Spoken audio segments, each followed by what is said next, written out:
BRS పార్టీని వదిలి వెళ్లిన ఎమ్మెల్యేలలో పశ్చాత్తాపం మొదలైందా? బీఆర్ఎస్ పార్టీని వదిలి 10 మంది ఎమ్మెల్యేలు కాంగ్రెస్ పార్టీలో చేరిపోయారు. కానీ ఇప్పుడు వాళ్ళు బీఆర్ఎస్ పార్టీని వదిలి తప్పు చేశామనే భావనలో ఉన్నారు. కొద్ది నెలల క్రితమే గూడెం మహిపాల్ రెడ్డి తిరిగి బీఆర్ఎస్ లోకి వచ్చాడు. మొన్ననే ఖైరతాబాద్ ఎమ్మెల్యే దానం నాగేందర్ కేటీఆర్ ను పొగిడాడు.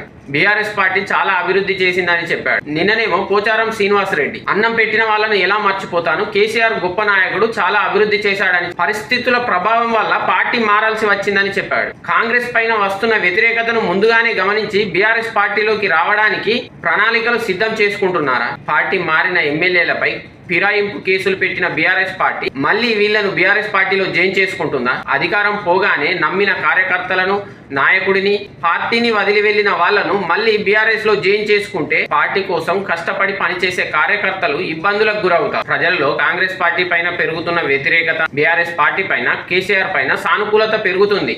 వచ్చే ఎలక్షన్లలో బీఆర్ఎస్ పార్టీ గెలిచే అవకాశాలు ఉన్నాయని సర్వేలు చెప్తున్నాయి. అది గమనించే ఫిరాయింపు ఎమ్మెల్యేలు మళ్లీ సొంత గూటికి రావాలనే ఆలోచన చేస్తున్నారని విశ్లేషకులు చెబుతున్నారు.